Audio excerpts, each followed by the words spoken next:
Hello everyone and welcome to this Innovating for Good Google Hangout. I'm Virginie Viaene, Project Officer involved in energy and environment programming at UNHCR in Geneva. Our program, Innovating for Good, is a monthly Google Hangout series hosted by UNHCR Innovation and Plus Social Good. It's meant to spark conversation on innovation in the humanitarian sector. Today, and in the anticipation of the World Humanitarian Summit, we are having a special Google Hangout discussion on energy. We're bringing together an energetic panel. And I would like you to welcome first Daphné Carliez from the World Food Programme. Daphné is the Safe Global Coordinator for the World Food Programme's Climate and Disaster Risk Reduction Unit in Rome. We have Andreas Thulstrup from the Food and Agricultural Organization of the United Nations. Andreas is a Natural Resource Officer in the Climate and Environment Division at FAO headquarters in Rome. We have Katherine Arnold, who is a Senior Program Associate from Global Alliance for Clean Cookstoves. Katherine's work focuses on improving safe access to cooking fuel and energy for humanitarian populations. And then finally, we have my colleague at UNHCR, Paul MacCallion. Paul is a renewable energy expert at UNHCR and provides technical support to a wide range of projects, from large-scale renewable intervention to the nuts and bolts analysis of small-scale local technologies. So today we will speak about how safe, reliable and clean access to energy is or should be a basic need for everyone. So for many refugees, cooking a meal or studying at night in the dark or having a light to move around for security is a real luxury.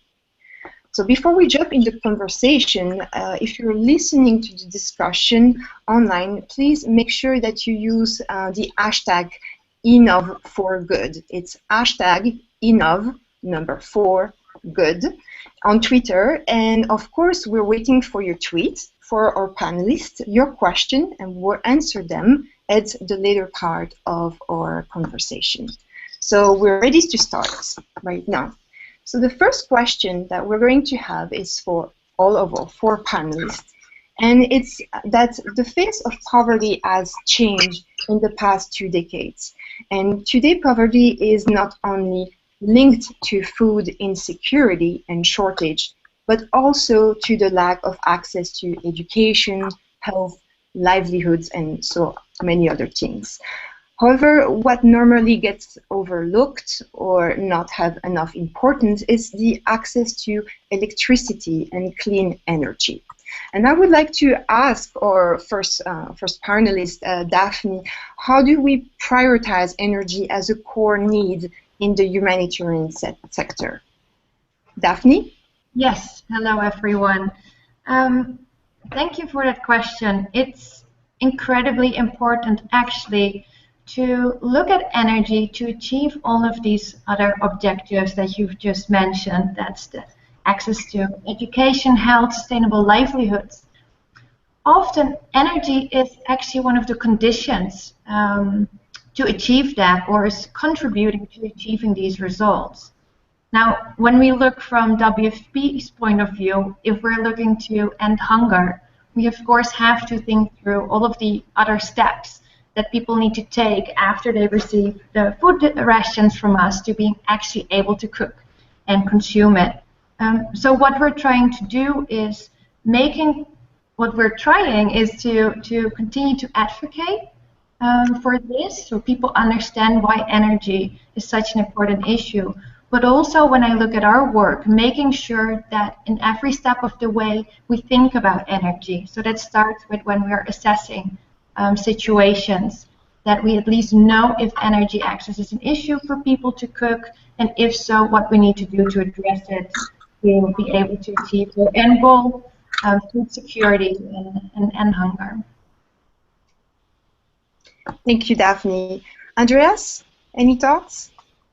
Thank you very much, Virginie. I think I'd like to just add to what Daphné was saying. I mean, energy is a cross-cutting issue, which means in the humanitarian sector and in humanitarian response, it doesn't always have an easy fit or its own home, such as a cluster or a working group or what be it. So I think what we need to do is collectively work on advocacy, as Daphné mentioned, and I think we need to put greater efforts into integrating energy in the humanitarian program cycle, to integrate energy in needs assessments, in strategic planning, in resource mobilization, in our monitoring and evaluation systems. And I think this is a priority for FAO as well, and we're looking at how we can mainstream energy in our resilience work in particular. So I think I'll end with that. Okay, thank you, Andreas. Thank you very much. Katherine? Yeah, so I have to echo what my colleagues have said about mainstreaming energy access throughout the humanitarian program. Of course, here at the Global Alliance for Clean Cookstoves, we really feel also that it's a cross-cutting issue, and we're looking at it in our humanitarian programming through a cooking lens. So we look at the impacts of cooking on health, focusing on the 4.3 million people who die every year from inhaling the smoke from traditional cookstoves and fuels. We look at it from the food security lens, where we see that people are trading their food rations for cooking fuel. We look at it from the protection lens, making sure that women don't have to go and collect firewood from dangerous places and risk attack, both physical and sexual. And then we also look at it from the livelihoods aspect. Fuel is expensive. We want people to be able to have more money and more time to be able to have productive economic activities. And we also want to make sure that the poorest of the poor are also included in the value chains for energy access, be that cooking, lighting, heating, or powering. So we also look at it from a very cross-sectoral perspective. Thank you, Katherine. Paul, how does UNHCR prioritize energy in the humanitarian sector?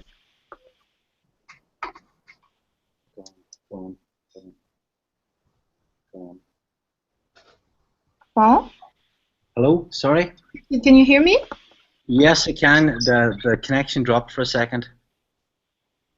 Yes, I know. We have also a little problems here. How does UNHCR prioritize energy in its core programming? Well, at the moment, it's sort of like the conventional approach, which would be when a situation develops and a camp is being set up, that it's more like the distribution of stoves, then that is followed by household provision of lanterns and small level energy, and then followed down the line by solar streetlights. That's the more conventional one. Where we need to get to in that one is more at the first stage with when the environmental assessment done and energy assessment is done. The distributions take the fuel in, and then the stove is chosen when the appropriate fuel is there, and then following on from that would be waste, when the waste management would come in at the same time as the delivery of household lanterns and streetlights. So the way we're approaching it at the moment is more of a, I would say, a more conventional, less informed approach. But the way we need to get to is to the stage where at the camp planning stage, the environment and the energy assessment is done at a very early stage, and then the energy assessment is brought in at the start, because if it comes protracted, then that's where all of the of the previous mentioned interventions will actually lead to a more sustainable, ideal scenario for host communities and refugee communities. Thank you, Paul. Katherine, I have a specific question for you. The Global Alliance for Clean Cookstove is part of the Safe Access for Fuel and Energy working group, which facilitates responses to the fuel and energy needs of crisis-affected population.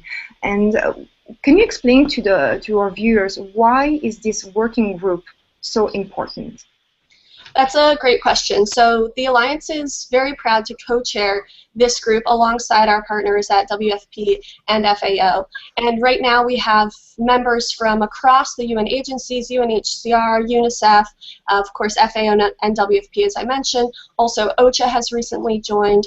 There's NGO partners that including Mercy Corps, International Lifeline Fund, Women's Refugee Commission. So this group is really key because, as my colleague Andreas mentioned earlier, there is no place for energy access in the humanitarian response mechanism at present. So the Safe Humanitarian Working Group is a consortium of key partners that work to meet the energy needs of crisis-affected populations around the world. Each agency contributes specific expertise that's critical to addressing the energy needs for the world's most vulnerable populations. We're really committed to ensuring that relevant stakeholders at all levels take action for energy implementation in order to achieve large-scale impact and long-lasting sustainable outcomes. So the mission of the Safe Humanitarian Working Group is to really try to facilitate a more coordinated, predictable, timely, and effective response to the fuel and energy needs of crisis-affected populations. Our vision, long-term, is a world in which all crisis-affected populations are able to satisfy their fuel and energy needs for cooking, for heating, for lighting, and for powering in a safe and sustainable manner without risk or fear to their health, well-being, and personal security. So that's really the reason why this working group is so important.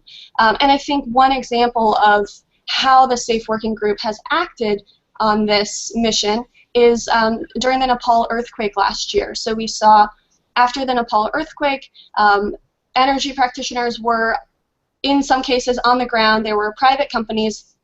Everyone was trying to provide support in different ways. People were providing their lighting products or their cooking products to different populations, but no one was coordinating it because there doesn't currently exist a formal mechanism within the UN humanitarian response system to coordinate energy access. So the Safe Humanitarian Working Group started weekly calls with all of the actors on the ground, both private sector and UN and NGOs, to get everyone talking about what they were doing and trying to incorporate energy questions into the rapid needs response, the rapid assessments that were going on, so we could get a better picture of what the needs were and to respond to that in a coordinated fashion. So in the end, the Safe Humanitarian Working Group ended up helping to coordinate more than 86,000 energy products to be delivered to affected households. We also brought in the local government, which was also doing work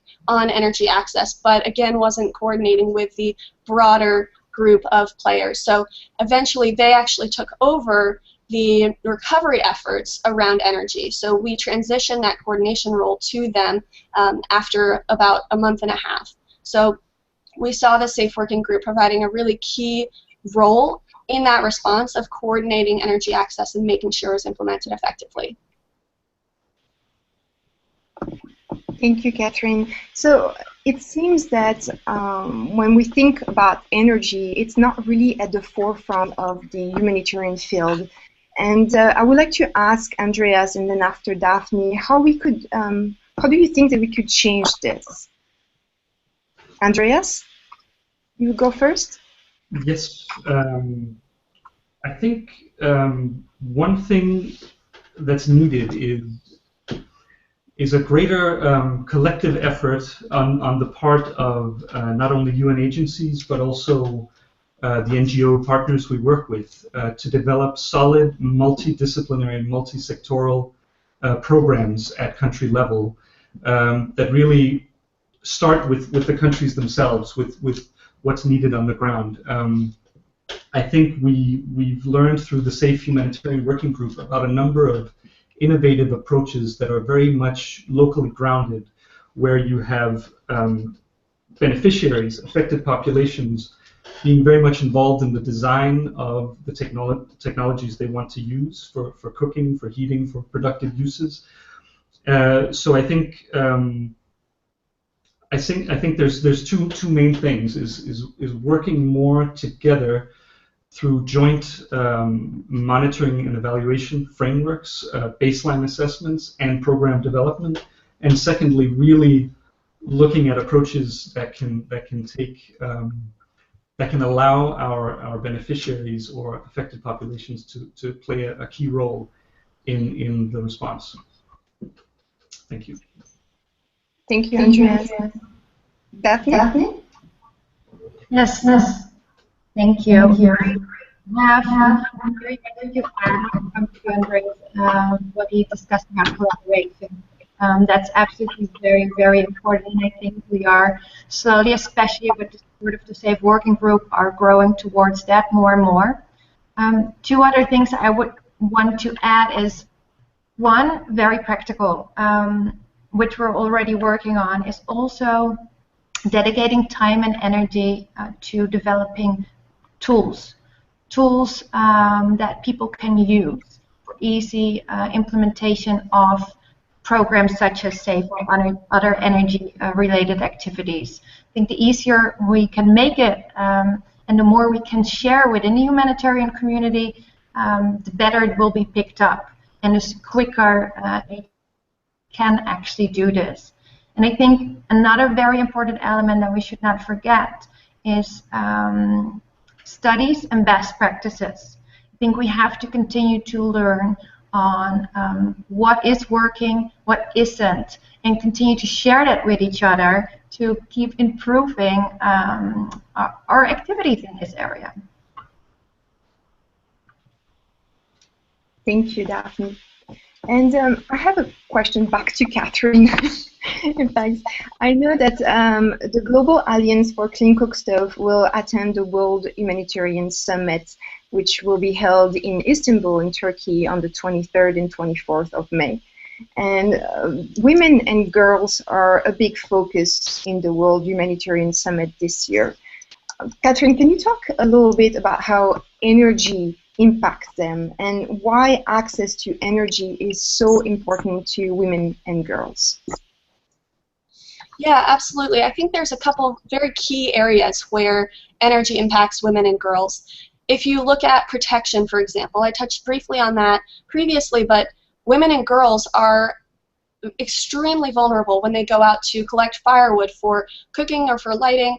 And during this time, we've seen in studies in Chad, for example, we've seen in studies in Uganda that were conducted by UNHCR in 2014, that in those two countries, more than 40% of households were reporting gender-based violence, sexual and gender-based violence during firewood collection, and that was just in a 6-month recall period. So over the past 6 months, more than 40% of households had experienced sexual and gender-based violence during firewood collection. That's a horrifying number. And we've seen that trend throughout a lot of different countries, not only among refugees, but also among internally displaced people in Democratic Republic of Congo. We've seen it among crisis-affected people in Sudan and South Sudan.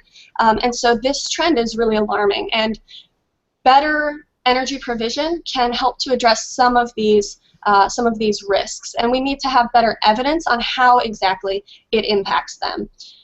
Also, when you're talking about lighting, of course, women walking around during nighttime without any light can sometimes have real consequences on gender-based violence. If they're going to the latrine, for example, at night and they don't have any lighting, it's an opportunity for people to attack them. So there's a lot of ways that energy affects protection. I think also one area that's not always focused on quite as much is this area of health, because humanitarians tend to focus on the outbreaks, on the sort of rapid response, on the epidemics. But what we found from the data is that the #1 cause of mortality and morbidity in humanitarian settings is respiratory infections. And one of the things that contributes to respiratory infections is indoor air pollution from kerosene lamps, from traditional cook stoves. The burning of a traditional cook stove, for example, is equivalent to secondhand smoke from 400 cigarettes per hour. So you see these health consequences throughout humanitarian settings, and humanitarian agencies really aren't addressing that in as serious a way as they could. So I think that the health piece really impacts women and girls because they're the main cooks in most of these humanitarian settings. For the lighting, of course, that affects kerosene lamps, that affects all family members, but the cooking piece especially you do see affecting women and girls predominantly. There's, of course, also the livelihood angle, because when women and girls are spending all of this time cooking and all of this time collecting firewood and other energy activities, they're not able to actually earn revenue from other activities, from income-generating activities. They're oftentimes missing school because they have to contribute to these energy-related issues for their household. So we feel like if there's better energy provision, it can really help impact the health, the safety, and the livelihoods of women and girls. Thank you, Katherine. Paul, what does it mean for a woman and a refugee woman and a girl to not have access to energy, renewable and clean energy? I suppose it means at the level of education, it's been covered by Kathleen there. Like she's touched on everything. The main thing is the labour that's required for something simple like cooking, the lost opportunities that comes with the lighting, the health risks that are there from the fuel, the health risks that are there from the lighting, even the fact that using the bathroom at night may be something that is not not facilitated. A lot of the education issues from members of the families having to collect firewood, a lot of the exposure to risk from cooking, from fuel, just the loss and opportunity. That the biggest issue is the fuel poverty within the circle of energy poverty, and even at livelihoods, like the likelihood of host communities or refugee communities being able to get enough knowledge or enough opportunities to make a living from renewable energies or a more sustainable way. It's when there is not sustainable energy or the possibility of a more easy lifestyle from access to energy, then the whole poverty cycle is affected, and that tends to always be on the female of the household. Thank you, Paul. Well, it seems that, hearing from you that energy is really a big subject. And so my next question is going to be to Andreas, because for you, where does energy fit into the work of your work of every day, but also the work of the people for FAO? Thank you for that question. FAO, as you may know, has a strategic program for building resilience, the resilience of livelihoods to threats and crises. So this work has a big focus on both natural hazards and protracted crises. In particular, with regards to protracted crises, FAO is prioritizing this holistic integrated approach to energy. Under our work on protracted crises, we're aligning our key work areas with the Framework for Action for Food Security and Nutrition in Protracted Crises. This framework, which was endorsed by the Committee for World Food Security, and it was forms a large part of the work we do on protracted crises, emphasizes protecting those at risk, empowering women, meeting nutritional needs, contributing to peace building, and managing natural resources sustainably. So, so this is sort of where our work on energy, our work on safe access to fuel and energy, both in terms of our interagency coordination, also in terms of our own programs. This is where it fits and is housed. Yeah, I think that sums it up pretty well. Thank you. Thank you. Thank you. But building on that, I have another question for you, and it's going to. Oh, I have an echo for me. I don't know for anybody else, but I'll follow up with the question: how displacement can be linked to the environment and the management of natural resources. Thank you. Well, if we if we take a step back from displacement and look globally, we have 3 billion people that rely on traditional biomass, particularly fuel wood and charcoal, as sources of fuel for cooking and heating. In many sub-Saharan African countries, this is more than 80%, 90% of the population that rely on these sources of fuel. So there's a huge dependence on traditional biomass, in particular wood fuels. So associated with the collection, with the production, with the use of wood fuels, you have a wealth of risks and challenges that I think Katherine and Paul and others have highlighted quite well. We know from the Moving Energy Initiative that 80% of refugees and IDPs that reside in camps have minimal access to energy and depend overwhelmingly on traditional biomass. So of course, when you have an influx of people into an area, often an area with scarce natural resources, you have a tremendous pressure which will occur, and which can, in some cases, in many cases, in fact, exacerbate tension or conflict between the hosting communities and the refugees. So, so I think that conflict environment, conflict over natural resources environment nexus is something FAO is particularly interested in, and we're building that into our programs to address it. Thank you, Andreas. And Katherine, returning to WHS, which is taking place in 2 weeks again, what kind of concrete action can we hope from the WHS in regards to sustainable energy?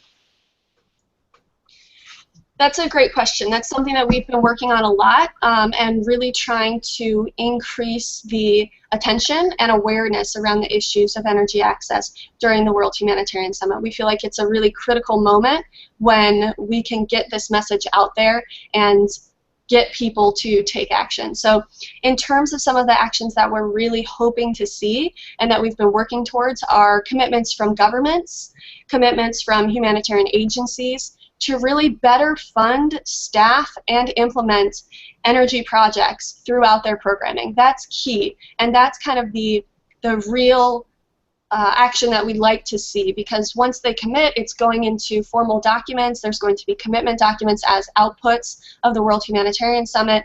Once it's in some formal documents, we'll actually see concrete actions on the ground. So we're really hoping that those commitments will be made so that it's not all talk, so that it actually translates into action.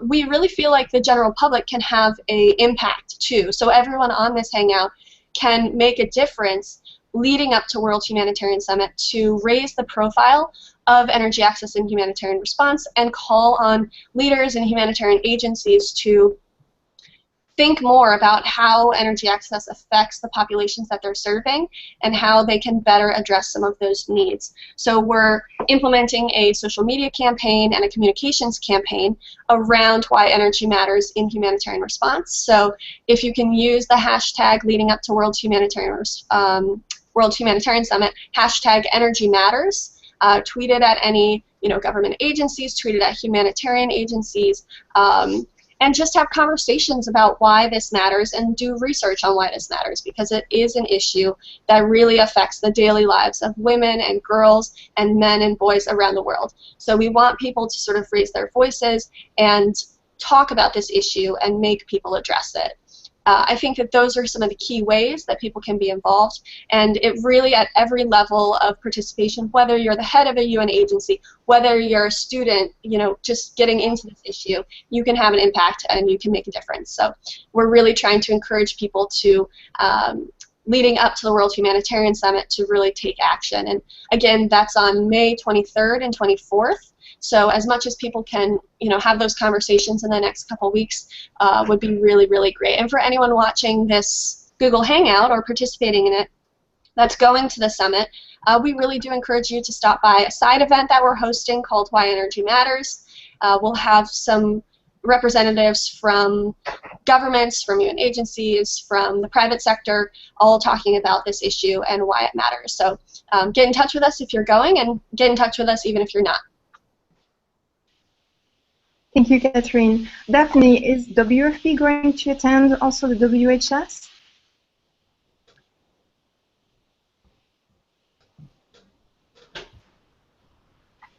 Yes. Daphné? Yeah, I was trying to unmute myself. WFP is attending WHS, and we will be at the Safe Side event as well to talk about energy.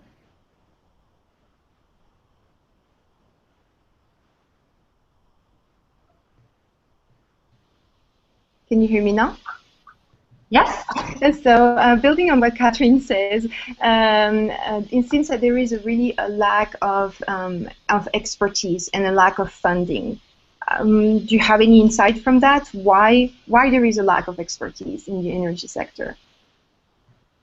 Sorry, because I didn't hear the beginning. Was that addressed to me? Yes, it was. Yeah, well, that is a very tough question, why there is lack of funding and expertise. In some sense, that goes hand in hand. We are, of course, always trying to develop, as I said, trainings, tools, materials to share the knowledge there is, to get people on board, to help us with this very complex matter. But to be able to do so, there is funding required as well. I think one of the difficulties, and that is mentioned a couple of times now, is that it is a cross-cutting issue. So as there is not a specific, there's not a dedicated pillar or sector, it can be lost in when priorities are made when it comes to funding, and we have to continue to talk about how this cannot be overlooked. And how we can get that funding to be able to implement more of these programs. And I think being at events and organizing, such as Safe Working Group is doing at WHS, will help move that in a better direction in the future. Thank you, Daphné. It seems that we have a question from Twitter, and so I'm going to direct this question to Katherine. How can technology companies most effectively get involved in helping refugees access energy? You want me to repeat that question? No, I think I got it. I think that's actually a really great question, because the private sector, there's a lot of people that want to get involved, but they don't necessarily know how to. And I think part of the barrier in the past has been that humanitarian agencies have been somewhat reluctant to engage the private sector because we're dealing with the most vulnerable population. We're dealing with people who have just come out of war, who have come out of conflicts. Those who are affected by natural disaster are still very distraught. So there's a bit of an uneasiness, I think, sometimes among humanitarians to involve the private sector. I think recently humanitarians have really understood that you can't be an effective implementer, you can't react effectively to these crises unless you involve the private sector. So I think actually you'll see a lot more opening up in communications from humanitarian agencies to the private sector. In terms of concrete ways that you can get involved, I think one is, do your research. Really try to understand humanitarian settings. They're different in a lot of contexts. So you need to be able to understand those differences. Also, look into how your company can best be positioned to help. So if you're a technology company, where are the risks greatest? Where is your technology most suitable, most appropriate? And then get in touch with those humanitarian agencies. You can reach out to us at info@safefuelenergy.org to figure out, who might be the best contact for your company. But make sure to target it really to the needs of those vulnerable populations as well. Make sure that your technology is appropriate for those before, going and requesting information from the humanitarian agencies. I think another way is humanitarian agencies are often putting out tenders for different technologies. So for example, we've been working with UNHCR to develop minimum standards on cookstoves. And there's going to be a launch of an open tender for global cookstoves procurements within the next several months. So be on the lookout for those types of announcements and apply. We see a lot of times private sector technology companies don't always apply for those opportunities because they perceive it as being a really difficult process, which sometimes it is. But if you don't apply, then you're not going to be selected, and we want to make sure that the best technologies are applying for these opportunities and are being selected. So, you know, I would encourage you to get in touch with a Safe Humanitarian Working Group and figure out where your technology company might best be positioned to help during response. And I think that there might be others actually on the panel who have had really great experiences with private sector companies in humanitarian response. So I hope that you guys will speak up as well. We did see in Nepal some great examples of private sector companies joining those working group calls and trying to connect with the different NGOs when they heard that they had specific needs, for example, for solar lighting products. We saw some great connections being made on those coordination calls. So that's one example of how technology companies can get involved.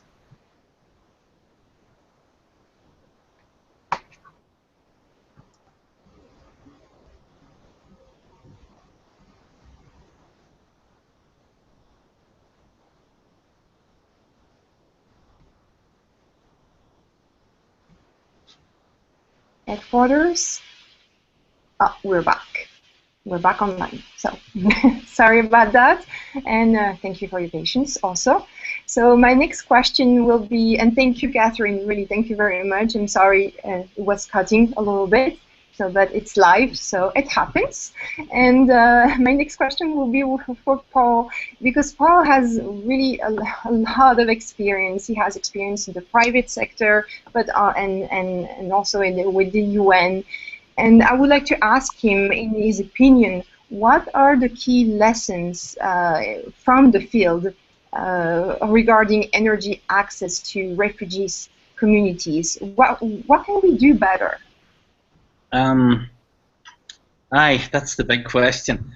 With regards to refugees and host community environments, we should probably lead more by example. So, like people's day-to-day exposure to technology, like we should have all of our facilities that are there to help refugees and host communities, all our clinics, all our schools, all our water pumping should all be at this stage at a certain level of sustainability, be it hybrid, so be it solar or whatever type of energy.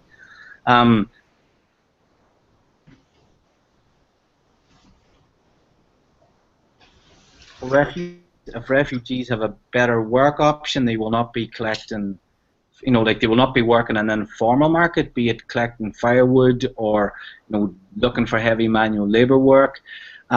So the access to work would give more opportunities to focus on, you know, the more sustainable approaches, and also helps to ease over any conflicts that may happen between host communities and refugee communities.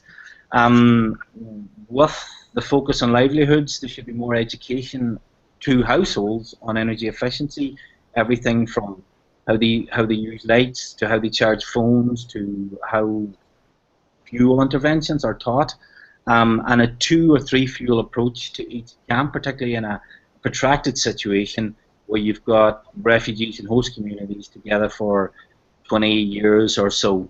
So there's a lot of work that's left to be done. Thank you, Paul. So the UN is not really seen as a place of innovation. And however, we know that technology, innovation, and creativity are essential in providing opportunities leading to recovery and also improving the lives of vulnerable communities. And my question is maybe to Daphné. What are some innovative process or technology and solution that you have seen in your work, and that will allow the transition to a more sustainable energy solution? Sure, absolutely. I think I could give a good example of that. I've recently been to one of our safe countries, Burundi, where we're implementing different safe activities. And there we conducted an assessment, a feasibility study, to see if implementing safe in another area would make sense. And how we do that is actually something Andreas mentioned early on in the conversation. We do it together with the community. And I think that's a big difference that we can make. And that's necessary. In this way, we work together with the community to not only identify the challenges they have, but also work on solutions together. So it's not a set-in-stone program we have. We see that there are issues, and we think, well, here's the cookstoves, and here's fuel, and here's this, and it's addressed. And we really walk through all the different steps and all the different challenges they have. As we said, it's a cross-cutting issue. So it's not just on the nutrition, it's not just on their environment, it's not just on livelihood, which means that every program has to be somewhat tailor-made. And what we do then, we walk to the different activities that are within our SAFE program. It's quite a big range, actually. And fortunately, people think it stops at cookstoves or it stops at providing alternative ways of fuel. But a couple of examples, what we do there is, for example, see if we can teach communities to build their own stoves. Is there a livelihood issue? Can we use this energy issue as a new way of generating income at the same time while addressing their energy issues? So if resources are there, we train people to make their own fuel-efficient cookstoves out of mud that they can also sell. And the same we try to do with briquettes. If there is agricultural waste we can use or other types of natural resources that can work with that. Of course, a big part of it is training and education. And these are two very important components to make sure that a program addressing energy issues is sustainable in the long end. And of course, when we see new techniques being developed, we are very eager to test that out. Test that out first in a smaller community, and then hopefully be able to scale it up. And I think additionally, beyond finding a very tailored program in this way, we also see why programs like these and interventions like these are necessary. When I was in Burundi, some of the families didn't have an issue with having access to food, which is when we then think, great, no food insecurity. However, in this particular area, sometimes 5 days out of a month, they did not have the fuel to cook that food, meaning they had to sell food or undercook food with some leaves that were available, as there was just no firewood in the area. So learning these things and really collaborating closely with communities in this, I think, is a very sustainable way of developing these. Thank you, Daphne. Andreas, what are, in your opinion, what are the biggest myths about energy and energy access that you came across maybe lately, and how do you debunk them? That's a very, very good question. Also, not quite an easy one, but what I hear a lot, what people tell me a lot is energy. You're working on energy, okay? So you're doing a stove program, and so I often reiterate that it's not just about stoves. It's not just about providing a metal stove that you import and you distribute, or even building a mud stove. That's an important piece of the equation, but I think what we're setting out to do is to look at the supply of fuel and making that sustainable and reliable, and at the same time reducing the demand for wood fuel, reducing the use of hazardous fuels, and linking both of these to livelihood support and livelihood diversification activities. So that's how we sort of, that's the three pillars of our work on energy in acute emergencies and crises. So basically, the myth being it's just about stoves, we do try to debunk that myth through that approach. Thanks. Thank you, Andreas. I would like to remind to our viewers that they still have time to ask us questions, to ask our great panel the question that they have, or suggestion, or maybe any comments if they have. So just use the hashtag Innov4Good, and I'll pass on maybe to Katherine about the myth, if she came across any myth about energy access. Yeah, so I think that there's two main myths that I would say are pretty pervasive. The first, actually, I think, is that I think there's this perception among some humanitarians that energy is a luxury. It's not something that humanitarians necessarily have to provide. If there's some extra budget, okay, great. And I think that we're starting to change that perception and really point out that energy isn't a luxury. It's actually having major impacts on people's health, safety, the environment, as Andreas mentioned, food security, as Daphné mentioned, all of those different aspects that Paul's mentioned. And I think that that's something that's slowly changing. We see, as I mentioned, that energy can have major impacts on mortality and morbidity. It's causing women to be attacked when they're collecting firewood. It's having major impacts, and I think that that's one myth that we really need to sort of bust. The second myth, I think, is some people say, oh, well, we've tried energy and energy projects don't work. And I think that that's also a myth, that we need to be more effective at sort of explaining that that's not the case. So for example, I just went to Jijiga refugee camps. They're in Ethiopia, mostly Somali refugees that have been there for quite a long time. And in some of those camps, there's an organization called Project Gaia that's been implementing an integrated stove and fuel project for more than a decade now. Basically what they do is, previously UNHCR and the government had provided firewood, a very small amount of firewood, for cooking to refugees. Project Gaia came in more than a decade ago and said, hey, there's this molasses byproduct from the sugar factories in Ethiopia that's being thrown away.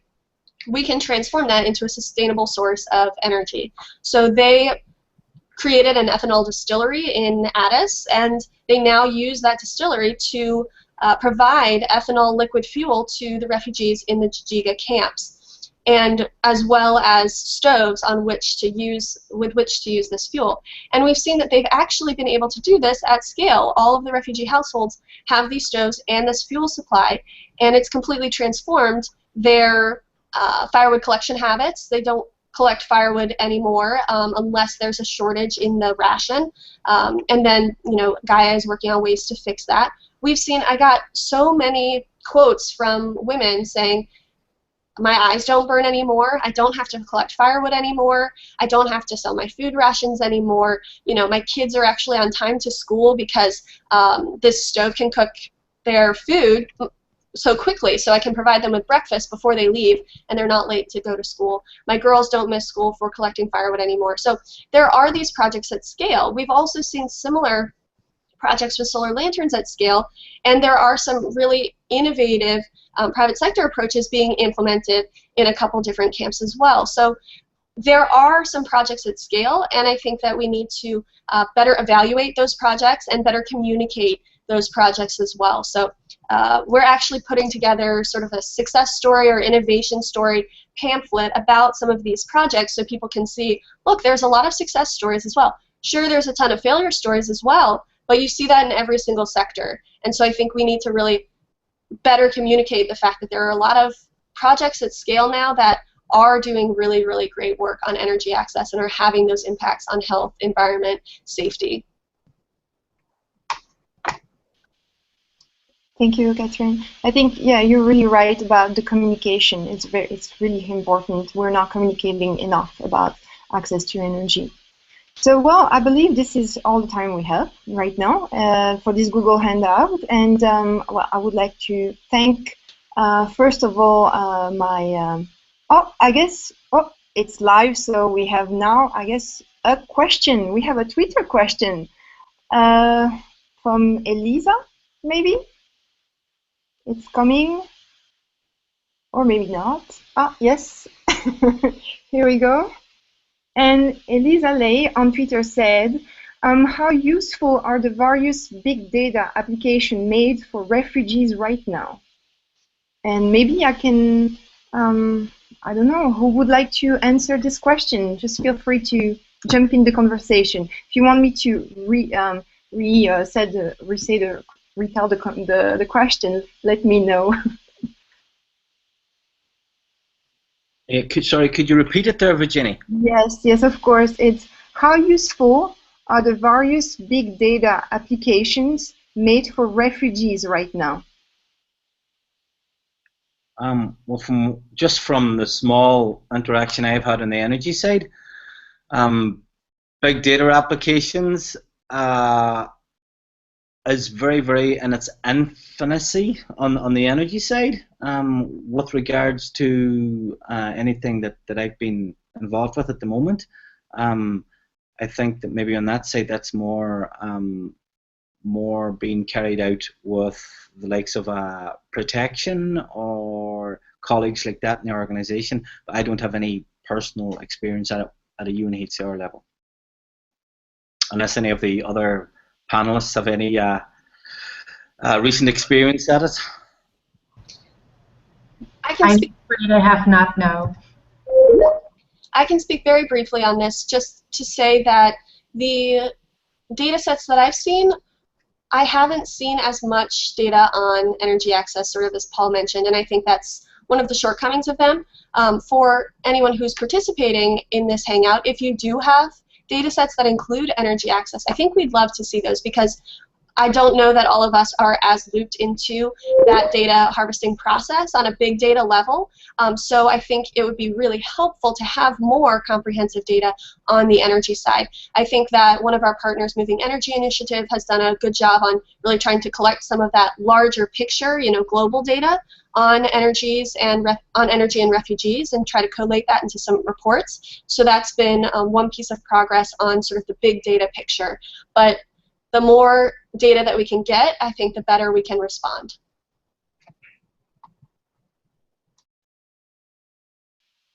Thank you, Katherine. And I think we are going to hand up this discussion, wrap up everything. I would like to just thank you all, Andreas, Daphné, Katherine, and Paul, for being here today. I would like to thank our viewers and also the two people who made the tweets. And of course, if you have more thoughts, if you have comments, or if you want just to continue the conversation, well, you just can go ahead on social media and on Twitter with the hashtag Innov4Good, and you can review and rewatch this discussion. It's going to be on YouTube, so it's going to be on the Plus Social Good YouTube channel and the UNHCR YouTube channel as well. And of course, later this month, we will broadcast live again from the World Humanitarian Summit, which will be held on the 23rd and the 24th of May in Istanbul, Turkey. And we will talk there about innovation in emergency settings. So join us, and thanks for watching.